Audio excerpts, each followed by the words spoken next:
Aleluya, estimados hermanos, que el Señor les bendiga. Sean todos bienvenidos en este día, porque nos hemos dispuesto una vez más a glorificar a nuestro Dios, a reunirnos junto con toda la congregación en una misma mente y un mismo corazón para alabar a nuestro Dios. En esta hora voy a ser un poco breve porque ya hemos escuchado un pequeño mensaje, ¿verdad? Así que en esta ocasión voy a ser un poco más breve. Así que pongámonos de pie y abramos el libro de Deuteronomio. Santo.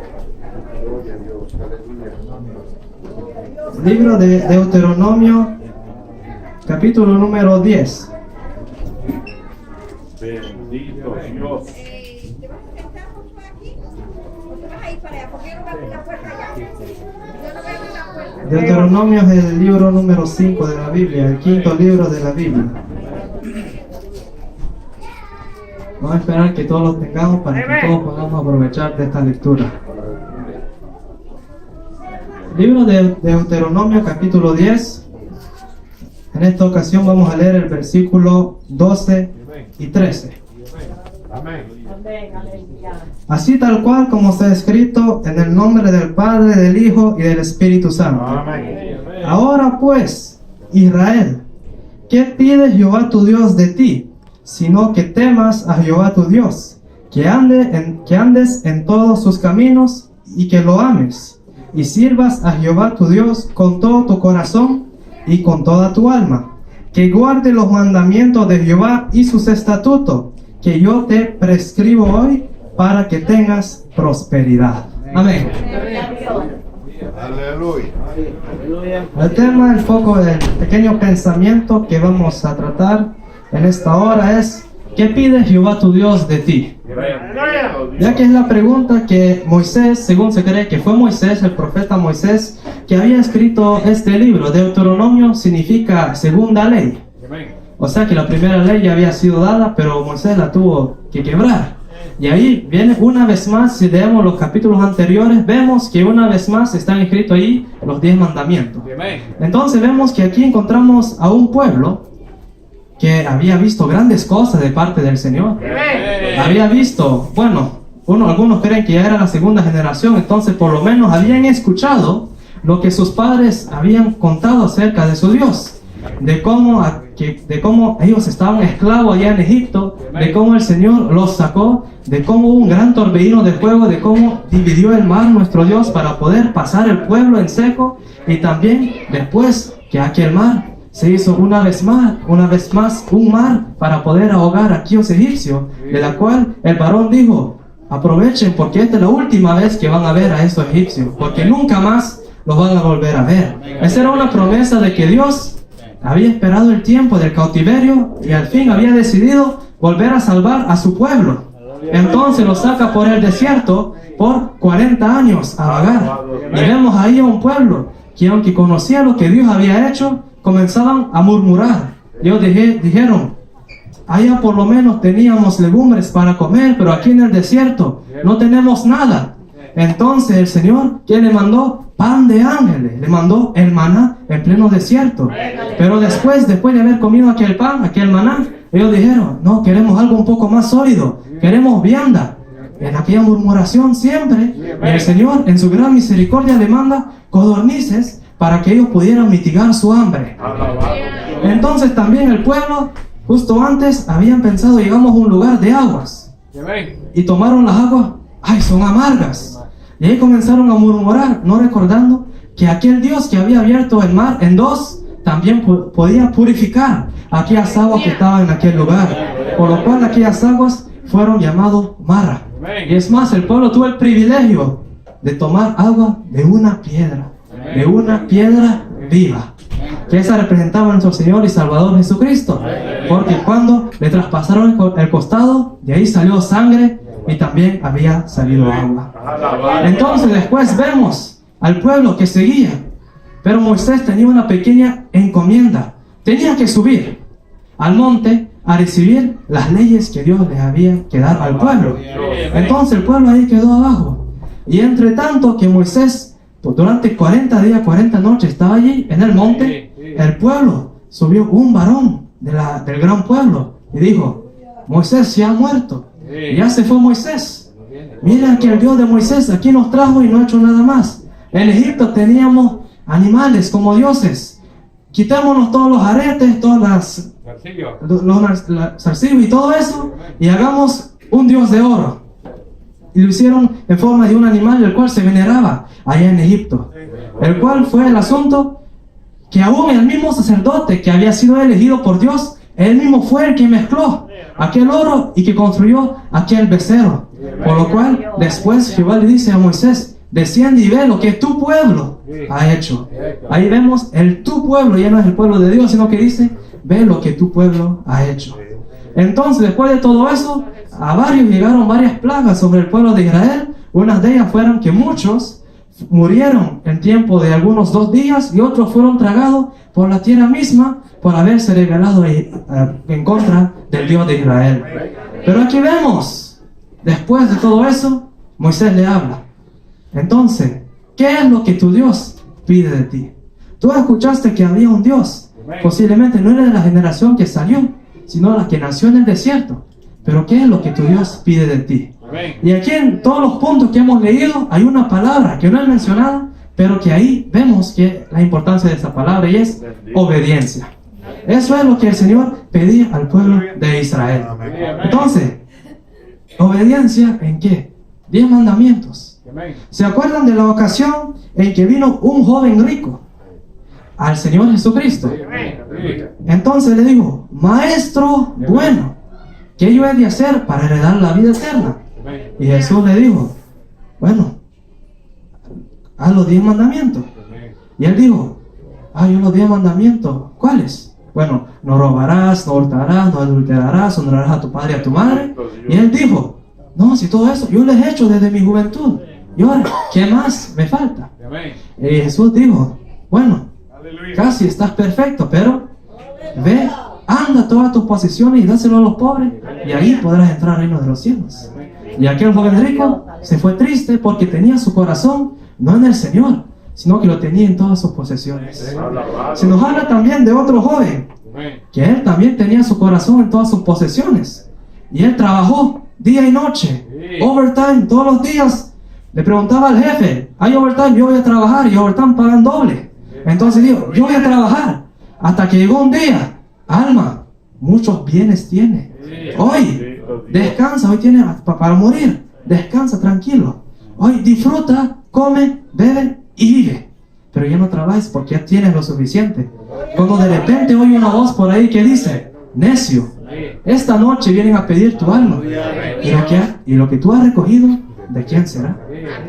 Entonces aquí vemos, no digo que es malo tener riquezas en la tierra, vivimos en sociedad en que lo necesitamos, pero hay que saber hasta qué momento nuestro Dios tiene que tener una mayor prioridad sobre todo eso de la tierra. Porque la palabra del Señor dice: no tengan miedo al que puede matar el cuerpo, sino tengan miedo a aquel que puede destruir el alma. Y ese es nuestro Dios. Así que, ¿qué pide Israel? ¿Qué pide Jehová tu Dios de ti? Que le obedezcas. Aquí dice que temas a Jehová tu Dios. Ahora bien, esto, la obediencia, el pueblo, vemos la historia de un pueblo en que conocía la ley, conocía aún la ley de Moisés, que es la otra parte que sigue de los capítulos 21 hasta el 31 de Éxodo.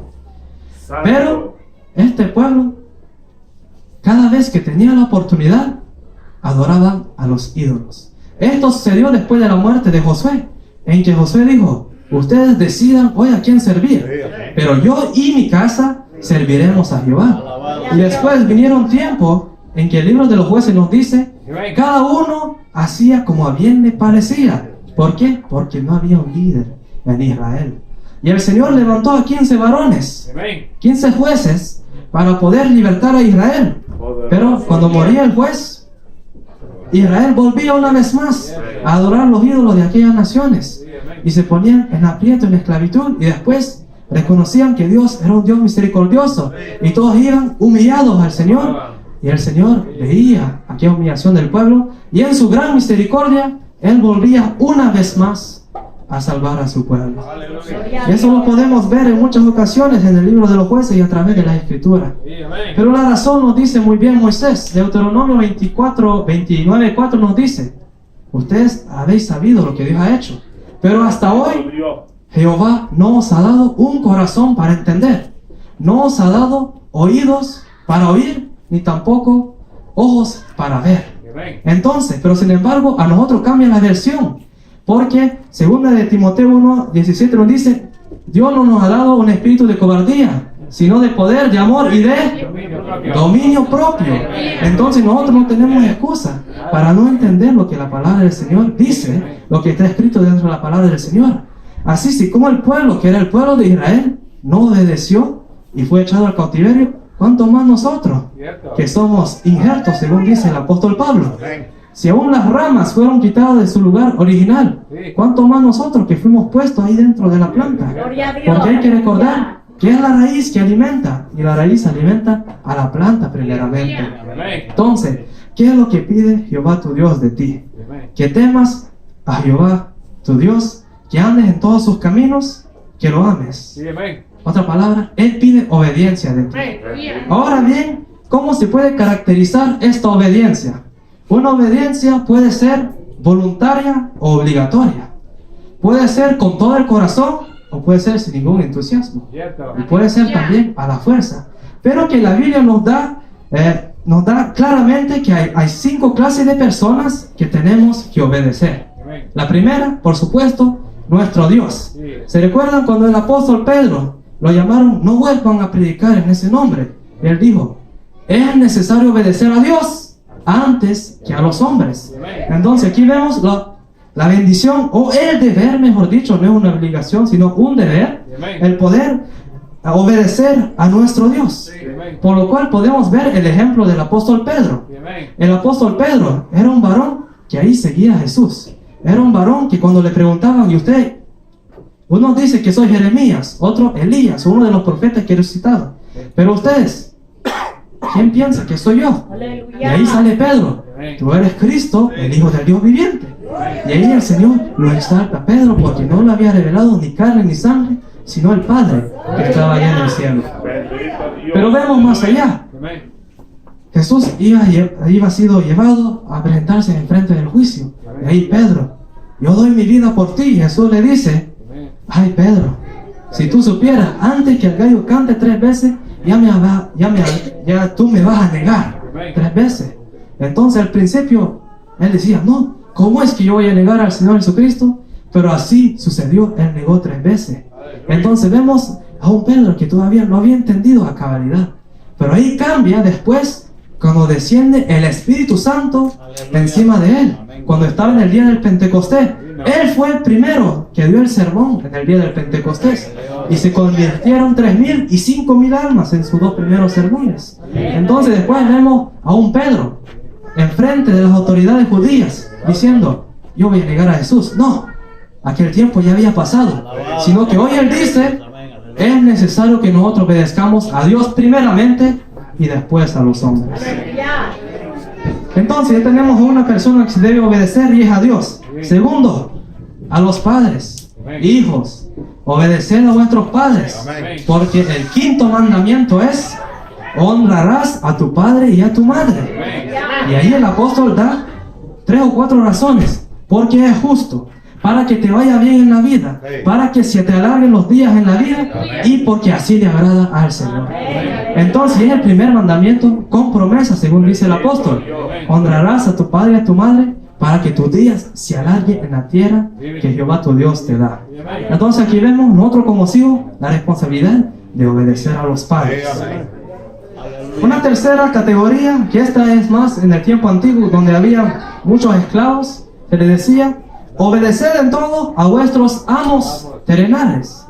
Decía, vosotros siervos, amad a los que os dan trabajo, amad, aunque sois esclavos, pero amad a vuestros amos y no seáis respondones, según dice el apóstol Pablo a Tito, no defraudando, sino trabajando como se debe, porque a pesar de todo aquel amo había pagado un precio por él. Y cuánto más nosotros, que hubo alguien que pagó un precio por nosotros. Ese no fue un precio de $50, no, fue un precio de sangre que pagó con su propia vida, por lo cual en un sentido se puede aplicar también a nosotros. Cuarta categoría nos dice Orar por los gobernantes y que se sujeten a los gobernantes y a las autoridades que obedezcan. Otra categoría es los gobernantes. Aunque uno puede decir tantas cosas de lo que hay actuales, porque no comparten los mismos valores que nosotros, o tantas cosas, o hacen cosas que a nosotros no comparten con nosotros, pero que la palabra del Señor nos dice, obedezcan a vuestros gobernantes y sujetados a ellos. Pero hay que tener cuidado, porque no es que lo vamos a obedecer al 100%, sino hay que ver lo que cabe dentro del parámetro de la Biblia. Porque si hay algo que va en contra de la Biblia, ¿cómo nosotros vamos a desobedecer si aquí el punto principal del mensaje es que Jehová nos demanda obediencia? Entonces sería algo ilógico que yo venga al 100%, obedezcamos a los gobernantes y tengamos una parte de la Biblia que ya no podamos cumplir. Entonces hay que saber dónde poner aquella medida. Pero que se nos dice orar por los gobernantes, porque Dios es aquel que pone reyes y que quita reyes. Y la quinta categoría, una de las más importantes que se nos dice hebreo, obedeced a vuestros pastores y sujetaos a ellos. Entonces aquí también al pastor, al que Dios ha puesto enfrente de la obra, también tenemos que respetarlo y sujetarnos a ellos. Entonces, siempre y cuando él esté en los límites de la palabra del Señor, porque a veces puede suceder, a muchos cayeron por estar introduciendo cosas que no van en acorde con la palabra del Señor. Pero aquí nos dicen, obedeced a vuestros pastores y sujetaos a ellos. Entonces aquí se nos dice, por lo menos a estas 5 clases de personas hay que obedecerle, la Biblia nos dice. Entonces, ¿cuál es el fundamento de nuestra obediencia? Porque aquí, si obedecemos a estas 5 clases de personas, es porque estamos obedeciendo primeramente a nuestro Dios. Es porque queremos agradar a nuestro Dios con lo que Él nos ha dado, con el entendimiento que nosotros hemos tenido. Porque hoy tenemos espíritu de poder, de amor y de dominio propio para poder hacer lo que nosotros queramos siempre. Entonces el fundamento de nuestra obediencia nos dice primeramente, Dios es amor. Porque aquí dice, y que ames a Dios. En el versículo que hemos leído, y que lo ames. Y Juan, el apóstol Juan nos dice, Dios es amor. Y el que permanece en amor, permanece en Dios y Dios en él. Y también se nos dice, este es el amor de Dios, que nosotros guardemos sus mandamientos. Y nos dice, y sus mandamientos no son gravosos. Entonces el apóstol Juan es uno de que nos habla que los mandamientos de Dios son aquellos que fueron estipulados por Dios y por los cuales el Señor demanda al pueblo una obediencia a Él, a esos mandamientos. Porque ese es el amor a Dios. Y dice aquí que ames a Dios. Eso es lo que Dios pedía a Israel en aquel entonces, que lo ames. Y Juan nos contesta que el amor a Dios es obedecer a sus mandamientos. Y aún el Señor Jesucristo lo confirma. Dice, si me amáis, guardad mis mandamientos. Y el que tiene mis mandamientos, ese es aquel que me ama. Entonces, vemos que el obedecer a Dios es algo que nosotros tenemos la libertad de hacer en un país como este. Hay países en que no se puede, pero siempre hay que luchar por nuestra fe. Entonces nosotros quiero que el Señor nos demanda una obediencia. Ahora veamos los ejemplos que hay dentro de la Biblia. ¿Cuál es el más grande ejemplo de obediencia que podemos ver en la Biblia? Bueno, aparte de Jesús, Abraham. ¿Qué es lo que sucedió con Abraham? Dice que Abraham lo llamó nuestro Dios. Sal de tu tierra y de tu parentela a la tierra que yo te voy a mostrar. Dice que él salió, no sabiendo a dónde iba, sino que él seguía aquella voz que lo había llamado. Y se tuvo que quedar en Harán hasta el tiempo que muriera su padre y después proseguir hacia la tierra. Por lo cual, por esta obediencia dice que Abraham creyó y le fue contado por justicia, según dice el apóstol Pablo a los romanos. Pero que también vemos de un Abraham que él no se le llama profeta, él no se le llama apóstol, sino que él se le llama un título aún más grande todavía, y se le dice amigo de Dios. No muchos tuvieron el privilegio de ser llamados de esa manera, pero aquí vemos el padre de la fe es llamado amigo de Dios, por el cual él tuvo el privilegio de ver el día de nuestro Señor Jesús, por lo cual Jesús testificando, antes de Abraham yo soy. Y aquí ellos decían, ¿cómo es? Si tú ni 30 años tienes y tú dices que viniste antes de Abraham. En verdad, Abraham me vio Y cuando me vio, él se gozó del día de mi venida. Abraham tuvo el privilegio también de ver aquel día. Entonces vemos de un varón que por ser amigo de Dios, Dios le proveyó muchas cosas.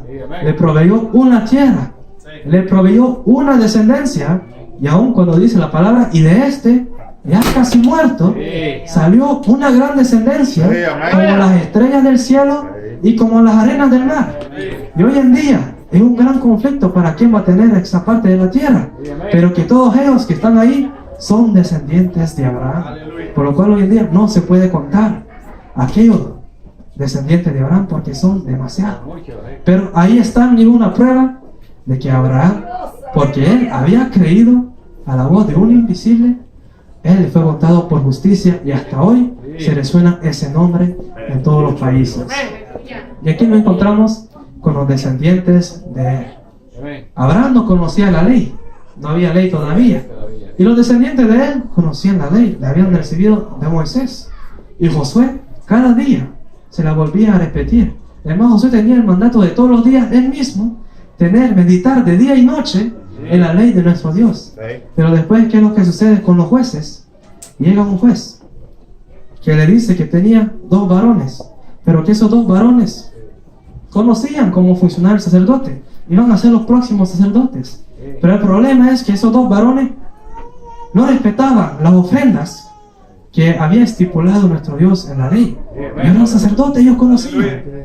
Y había la gran fama de ellos, que salía por todo el pueblo diciendo, ellos no respetan aquello que había sido dicho por Dios. ¿Por qué?